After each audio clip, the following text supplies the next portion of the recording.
Glutathione, पहले किसी ने सुना है इसके बारे में? क्या होता है ये? हाँ, ब्यूटी प्रोडक्ट की तरह भी इसको यूज करते हैं। चलो, ये ग्लूटाथियोन जो होता है ब्यूटी प्रोडक्ट की तरह भी यूज करा जाता है, और यहाँ पे इसको आप ब्यूटी प्रोडक्ट के हिसाब से तो पढ़ोगे नहीं। तो यहाँ पे ग्लूटाथियोन का एक इंपॉर्टेंट रोल होता है एंटीऑक्सीडेंट की फॉर्म में। अभी ये एंटीऑक्सीडेंट की फॉर्म में कैसे एक्ट करता है वो बाद में देखते हैं।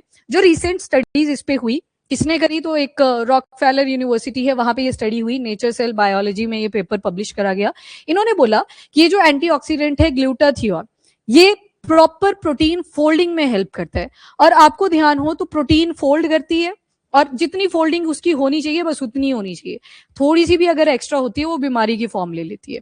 तो मतलब प्रोटीन की ज्यादा फोल्डिंग भी डेंजरस होती है। मतलब उसको जो स्ट्रक्चर मिला था, अपना काम उसने परफॉर्म करना था, उतनी सी फोल्डिंग रिक्वायर्ड है। बाकी एक्स्ट्रा अगर कभी भी फोल्डिंग होती है, सारा बॉडी का सिस्टम जो है वो डैमेज हो सकता है। तो बोला गया है यहाँ पे ग्लूटाथियोन जो कि एंटीऑक्सीडेंट है वो भी अपना इंपॉर्टेंट रोल प्ले करता है। ये थोड़ा सा इंपॉर्टेंट ऐसे सवाल आते हैं, इवन पंजाब के मेंस के पेपर में इस बार एंटी माइक्रोबियल रेजिस्टेंस पे सवाल आया था, सीधा मैकेनिज्म ही पूछ लिया हुआ है एक पार्ट में। तो वो आपको पता होनी चाहिए, थोड़ा बायोलॉजी का सेक्शन आता है, बायोटेक्नोलॉजी का स्पेशली। अच्छा, ग्लूटाथियोन देख लो, ये पावरफुल एंटीऑक्सीडेंट है। एंटीऑक्सीडेंट का मतलब क्या होता है? सेल हमारी डैमेज करती रहती है बीच बीच में, क्योंकि देखो जब भी हम चलते फिरते हैं थोड़ी बहुत चोट लग जाती है। सेम सेल के अंदर कुछ ना कुछ मशीनरी चली है, कभी रेस्पिरेशन का काम कर रहा है, कभी डाइजेशन का काम कर रहा है, कभी जो मतलब रिक्वायर्ड नहीं है चीजें, अनडाइजेस्टेड सा पार्ट है, वो सेल को भी बाहर निकालना होता है, वहां पे भी चोट वगैरह लग जाती है। और इन्हीं प्रोसेसेस के दौरान कई बार क्या बनते हैं? Free radicals, reactive oxygen species, oxidative species के बारे में अगर किसी ने सुना है, नहीं भी सुना है छोड़ दो, फ्री रेडिकल दिमाग में बिठा लो। फ्री रेडिकल, अब देखो ये रेडिकल विचारधारा, उसके साथ इसको कंपेयर कर लेना। वैसे ये रेडिकल बहुत डेंजरस होते हैं हमारे सेल्स के लिए।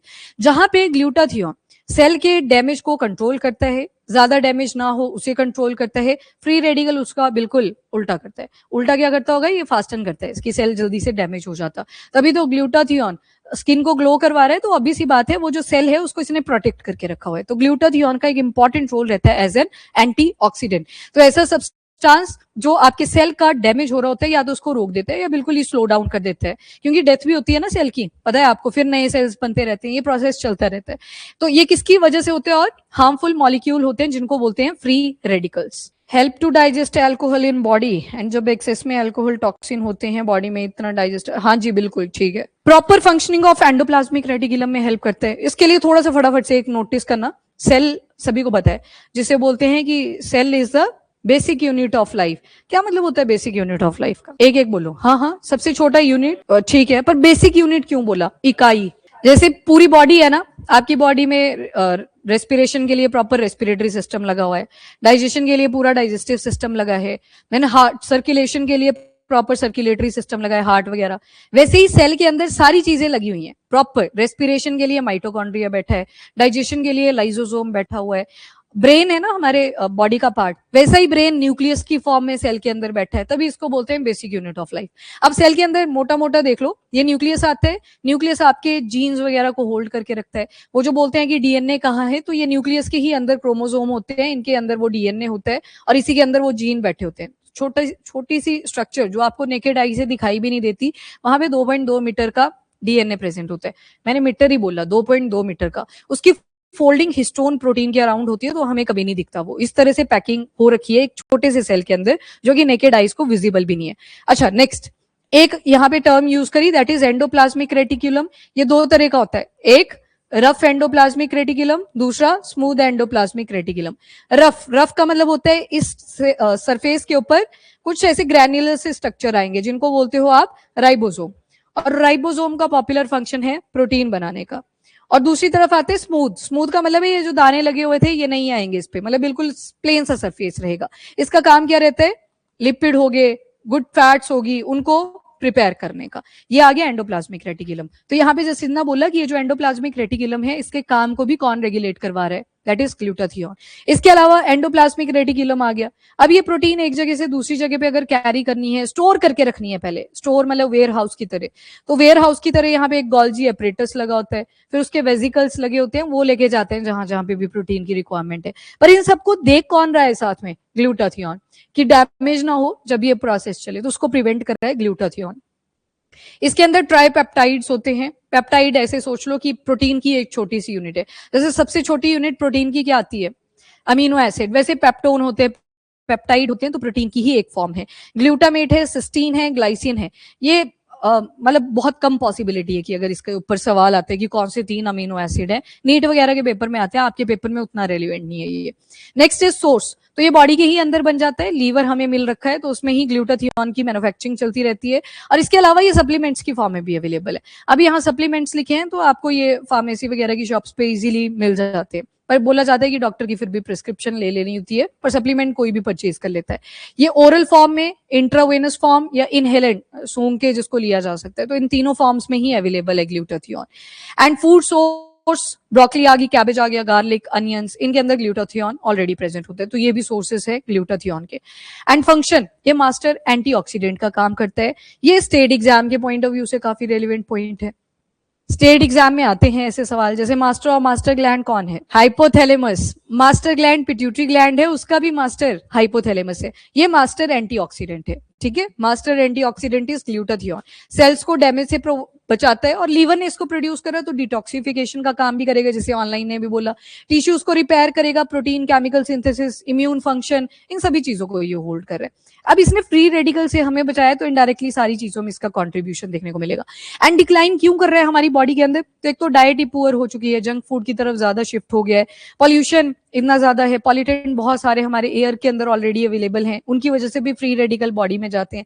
एक तो फ्री रेडिकल का सोर्स हमारी खुद की बॉडी है, जब ये सारी प्रोसेसेस चल रही थी उसी दौरान कुछ वेस्ट मटेरियल बनता है फ्री रेडिकल की फॉर्म में। एंड दूसरी तरफ स्ट्रेस, ये भी हमारी वजह से फ्री रेडिकल बॉडी के अंदर कई बार बनते हैं, तो ग्लूटाथियोन इसकी वजह से डिक्रीज होता है। एजिंग, बाकी एजिंग तो सारी जगह पे इफेक्ट रहेगा, कोई भी हमेशा जिंदा नहीं रहने वाला है। एक मशीनरी जो बॉडी की चली हुई है वो तो चलेगी, ठीक है। तो एजिंग की वजह से भी ये रिड्यूस करता है ग्लूटाथियोन। एंड नई डिस्कवरी में क्या बोला कि जो ग्लूटाथियोन है ये एंडोप्लाज्मिक रेटिकुलम के लिए प्रूफ रीडर की तरह भी एक्ट करेगा। कैसे? क्योंकि आपने देखा ER का एक रफ एंडोप्लाज्मिक रेटिकुलम वाला पार्ट था जो कि प्रोटीन को मैन्युफैक्चर कर रहा है। अब इसने शुरू में क्या बोला स्टडी ने कि ये जो प्रोटीन की फोल्डिंग होती है उसको भी ये कंट्रोल करता है, तो इंश्योर करेगा कि प्रोटीन की फोल्डिंग भी करेक्ट तरीके से ही हो।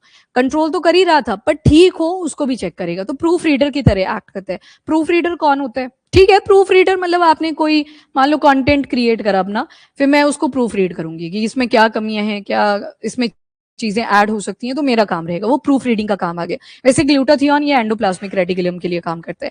ये वाला आर्टिकल आपके इकोनॉमिक टाइम्स में आया था, आप स्किप नहीं इसको करोगे, ठीक है, ऐसे सोच के कि तो बहुत ही डीप बायोलॉजी है, स्किप नहीं करना ये आर्टिकल। एंड दूसरा आता है आपका एक important power house of cell. किस किस के 10th के पेपर में आया था ये सवाल, बड़ा घिसा पिटा था। ये नहीं आया तो सुसाइडल पार्ट जो होता था उसके बारे में, सुसाइडल ऑर्गेनेल कौन है, तो वो लाइसोसोम होता था। ये power house of the cell है। रेस्पिरेशन का काम सेल के अंदर जो भी ऑर्गेनेल कर रही है वो कौन सी है? That is mitochondria. यहाँ पे ग्लूटाथियोन अगर प्रॉपर बैलेंस में चाहिए तो माइटोकॉन्ड्रिया भी आपका ठीक से फंक्शन करे। अगर इम्बैलेंस होता है तो सिस्टम पूरा फेल हो जाता है। सोचो सांस नहीं आ रही है सेल को तो वो तो वैसे फेल हो जाएगा, सांस जरूरी है, तो रेस्पिरेशन का काम ही वो था। इसके अलावा कैंसर मेटास्टेसिस, एक आप सुनते हो कैंसर के अंदर लेटेंट स्टेज। लेटेंट स्टेज का मतलब होता है कि अभी सिम्टम नहीं आ रहे थे कैंसर के पर वो अंदर फैल रहा था। मेटास्टेटिक वो स्टेज आती है जब अब बॉडी के अंदर सिम्टम तो थे ही पहले से, वो तो लेटेंट स्टेट में ही आगे थे, अब वो दिखने लगते हैं। अब बॉडी जो होगी उस कैंसर पेशेंट की वो थोड़ी डिग्रेड करना शुरू कर जाती है। तो ये जो माइटोकॉन्ड्रिया है उसको भी चेक रखता है, इनडायरेक्टली ग्लूटाथियोन इन चीजों को भी कंट्रोल करता है। देन उसके अलावा मेटास्टेसिस में ही जिस ऑर्गन से कैंसर बना था उसके बियॉन्ड भी बाकी ऑर्गन्स को इन्फेक्ट करना शुरू कर देता है, तो ये भी मेटास्टेसिस का ही पार्ट रहता है। एंड माइटोकॉन्ड्रिया के साथ काम करता है एंडोप्लाज्मिक रेटिकुलम, और उसके साथ ओवरऑल कौन चेक कर रहा है? That is glutathione. और यहाँ पे एक टर्म यूज हुई है सेल होम्योस्टेसिस। ये होम्योस्टेसिस वर्ड आपके हरियाणा के पेपर में आया था कि एक डेफिनेशन दी थी प्रॉपर कि जो इंटरनल एनवायरनमेंट होता है हमारी बॉडी का उसको बोलते क्या है, तो वहां पे 3-4 टर्मिनोलॉजी थी, आंसर था उसका होम्योस्टेसिस। जैसे आप करते हो ना कि डेली हम बैलेंस बनाने की ट्राई करते हैं लाइफ में, वैसे हमारी बॉडी है डेली बैलेंस बनाने की ही ट्राई कर रही है और ऐसी जिंदगी खत्म हो जाती है। जैसे आप खाना खाओगे डाइजेशन शुरू होगी, आप सांस ले रहे हो फेफड़े फूलेंगे, दोबारा से सांस को छोड़ेंगे, तो वो बैलेंस ही मेंटेन किया जा रहा है। और बैलेंस के लिए जो टर्म आती है दैट इज इक्विलिब्रियम। तो कभी भी दो टर्म दिख जाए, होम्योस्टैसिस ये बॉडी के इंटरनल पार्ट की बात कर रहे हैं, इंटरनल जो एनवायरमेंट है, एंड इक्विलिब्रियम ये सुनी होगी आपने, इक्विलिब्रियम साउंड ही कर रहे हैं, इक्वल मतलब बैलेंस की बात कर रहे हैं, और बाकी फोल्डिंग ऑफ प्रोटीन और दूसरा सेल्युलर फंक्शन ठीक से होते रहे, उसमें ये ग्लूटाथियोन काम करते हैं।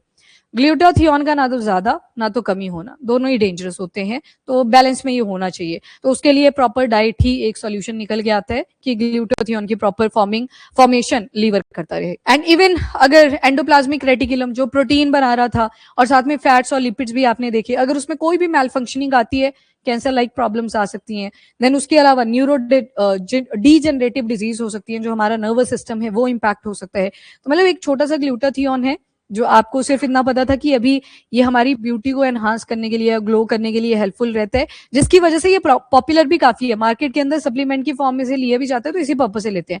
चले मत जाना प्लीज सप्लीमेंट लेने, क्योंकि यहाँ पे लिखा है इसकी टू मच और टू लिटिल क्वांटिटी डेंजरस हो सकती है। ऐसे मत सोचना कि एक ही खाई बड़ा ग्लो आ जाएगा, वैसा कुछ नहीं है, जाना मत। ये प्रोटीन की फोल्डिंग को प्रिवेंट कर रहा था, उसको आपने स्टडी किया, ठीक है, अवेलेबल होता है ये, और इसमें आपको प्रेस्क्रिप्शन की जरूरत नहीं होती।